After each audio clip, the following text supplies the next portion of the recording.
Perkenalkan, nama saya Fatah Muhammad Naufal dengan NIM 15254250079 dari Prodi Teknologi Rekayasa Konstruksi Bangunan Gedung kelas A.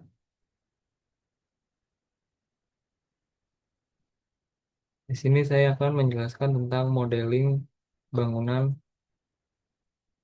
yang sudah kelompok saya kerjakan.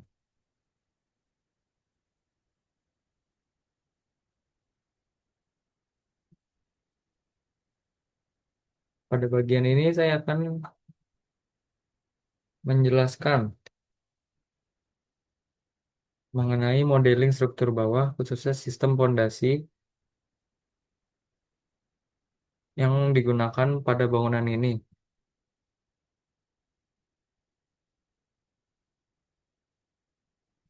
Bangunan yang dirancang merupakan bangunan gedung 10 lantai sehingga membutuhkan sistem pondasi yang mampu menahan beban besar dan menjaga kestabilan struktur secara keseluruhan. Nah, ini jadi bangunannya 10 lantai.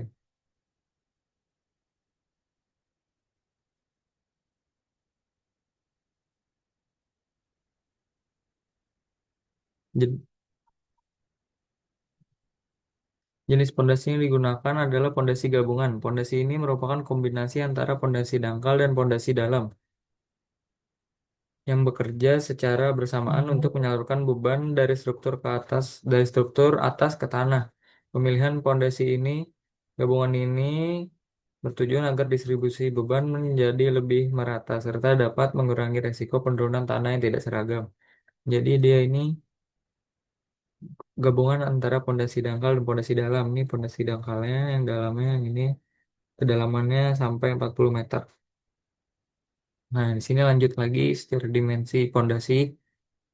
Pondasi ini memiliki panjang 4 meter. Ini panjangnya 4 meter, lalu memiliki lebar 2 meter dan ketebalan 0,89 meter. Sekitar 89 cm. Ini ketebalannya 89 cm, lebarnya 2 meter, panjangnya 4 meter. Ukuran ini menunjukkan bahwa pondasi dirancang cukup besar dan kuat untuk menerima beban dari kolom bangunan. Pondasi bagian atas ini berfungsi sebagai penghubung antara struktur atas dengan elemen pondasi dalam. Untuk bagian pondasi dalamnya digunakan pipa baja dengan diameter 50 inci. Material baja dipilih karena memiliki kekuatan yang tinggi, baik terhadap gaya tekan maupun tarik. Ya, selain itu, pipa baja juga memiliki ketahanan yang baik terhadap kondisi tanah di kedalaman yang cukup besar. Jadi ini diameternya 50 inci, diameter pipa bajanya, dengan kedalaman 40 meter. Kedalaman pondasi mencapai sekitar 40 meter yang berarti pondasi ini termasuk dalam kategori pondasi dalam. Kedalaman tersebut dirancang agar pondasi mencapai lapisan tanah keras sehingga daya dukung tanah menjadi lebih optimal dan menahan beban bangunan 10 lantai secara aman. Cara mekanisme kerja beban dari struktur atas akan diterima oleh kolom. Kemudian diteruskan ke pondasi telapak.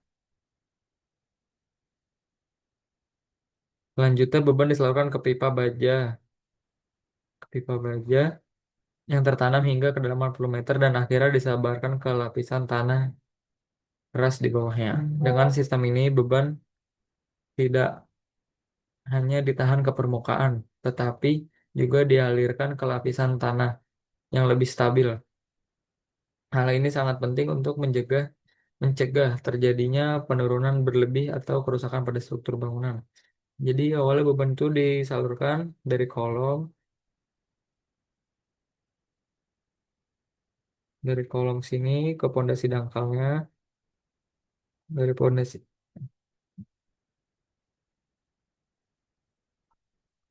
dari kolom lalu ke pondasi dangkalnya, lalu dilanjut lagi ke pipanya.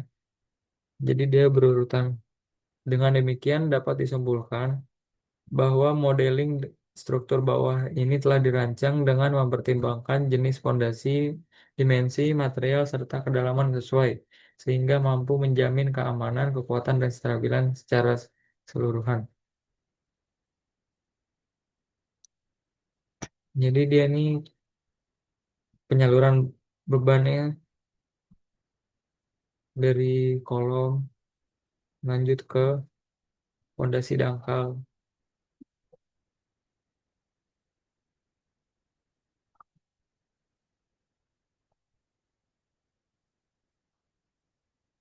Pondasi dangkalnya itu memiliki panjang 4 meter dan lebar 2 meter.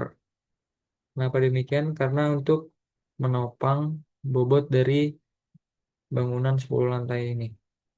Lalu dilanjut lagi, bebannya turun lagi ke bawah ke pipa 50 inci, pipa baja. Dengan kedalaman ke dalam tanah. Jadi ini tuh dia sudah ke dalam tanah dari pondasi dangkal ini sudah di dalam tanah sejauh 40 meter. Lalu bawahnya itu sudah ketemu lapisan tanah keras.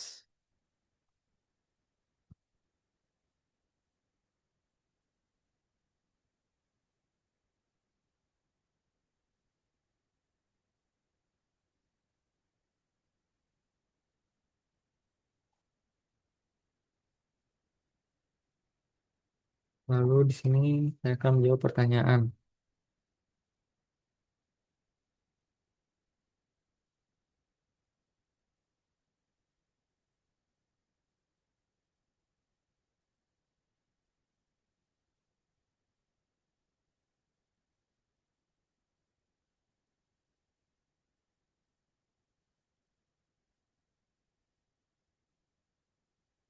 Materi saya yaitu perbandingan pondasi gabungan dengan jenis pondasi dangkal lainnya. Lalu pertanyaan kuisnya yaitu adalah bentuk.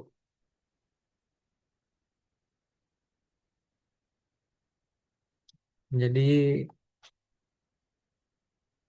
mungkin sambil saya screen lagi biar lebih luas.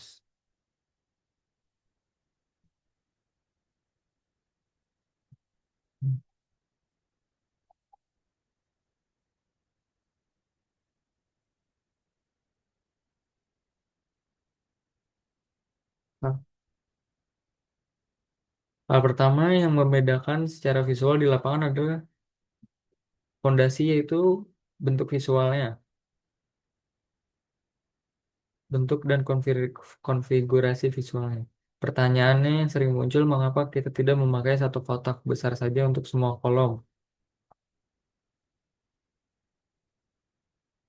Atau apa bedanya pondasi gabungan dengan pondasi tunggal? Saya akan membedah perbedaan bentuk ini secara teknis namun sederhana. Yang pertama yaitu pondasi telapak tunggal. Pertama, kita lihat dulu pembanding utamanya. Bentuknya pondasi telapak tunggal itu berbentuk bujur sangkar atau persegi panjang konsentris terpusat di bawah satu kolom. Karakteristiknya yaitu sangat kaku, hanya mendukung satu titik beban.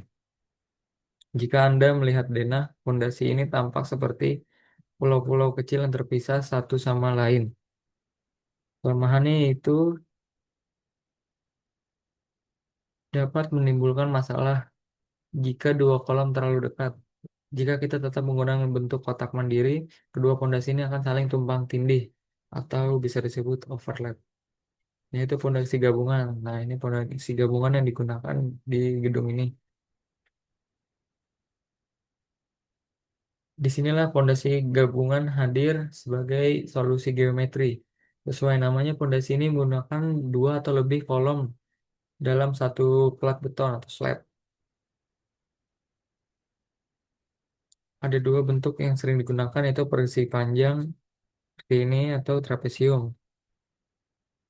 Jika persegi panjang, kedua kolom relatif sama atau jika tidak ada batasan hal lahan yang ekstrim. Jika untuk menggunakan bentuk trapesium, kita menggunakan bentuk trapesium jika salah satu kolom memiliki beban jauh lebih besar atau jika salah satu kolom berada tepat di batas tanah property line sehingga pondasi tidak bisa melebar keluar.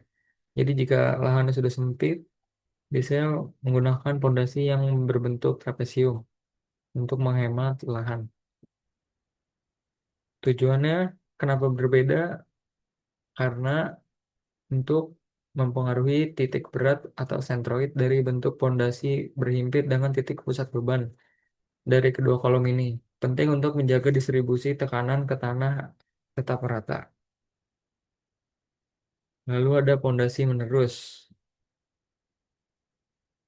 Bentuknya memanjang seperti pita yang biasanya mengikuti jalur dinding atau barisan kolom yang sangat banyak.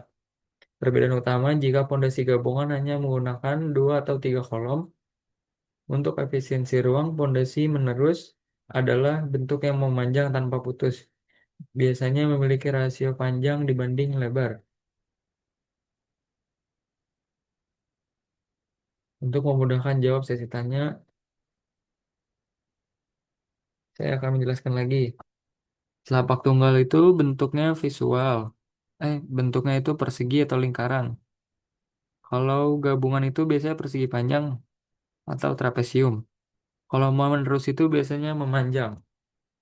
Jumlah kolomnya biasanya terlapak tunggal itu satu kolom. Kalau gabungan itu dua atau lebih kolomnya. Kalau gabungan juga dua atau lebih kolomnya.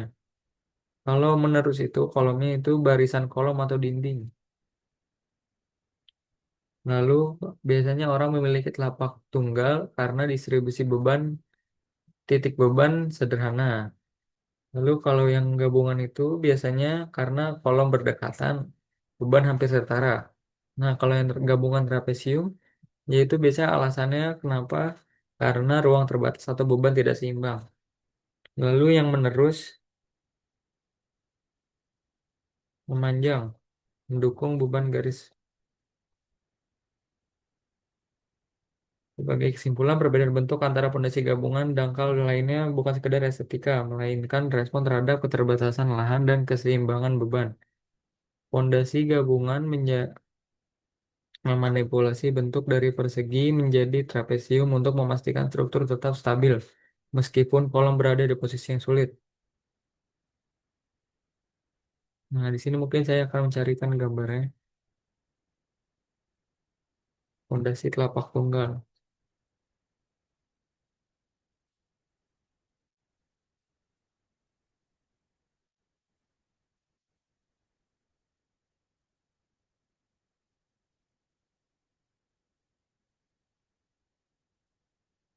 Nah, jadi dia itu biasanya berbentuk persegi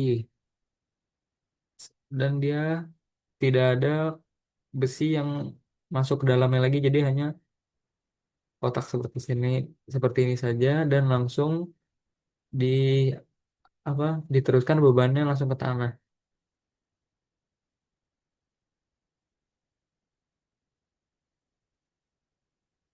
Nah, ini seperti ini juga. Lalu di sini ada pondasi gabungan yang persegi panjang.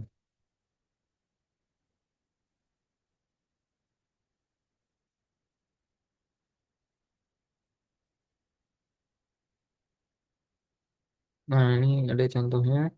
Jadi dia persegi panjang dan di bawahnya ada pipa-pipa untuk menancapkan ke dalam tanah. Di sini akan mencari yang trapesium.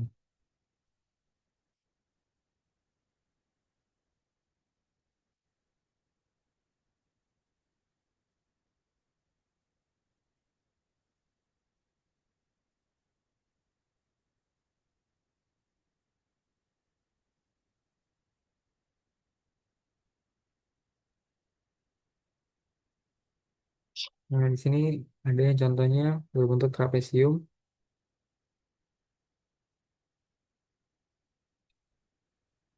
Lalu ada pondasi menerus.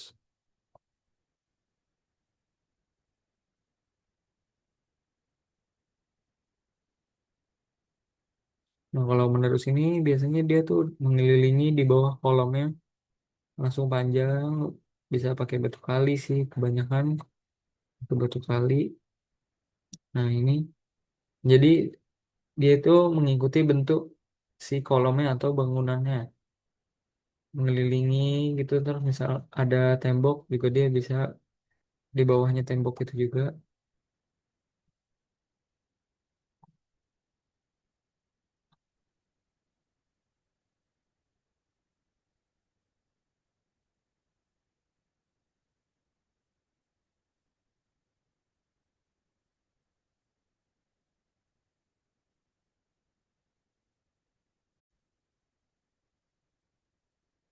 Sekian presentasi dari saya mengenai perbedaan bentuk pondasi gabungan dengan pondasi dangkal lainnya.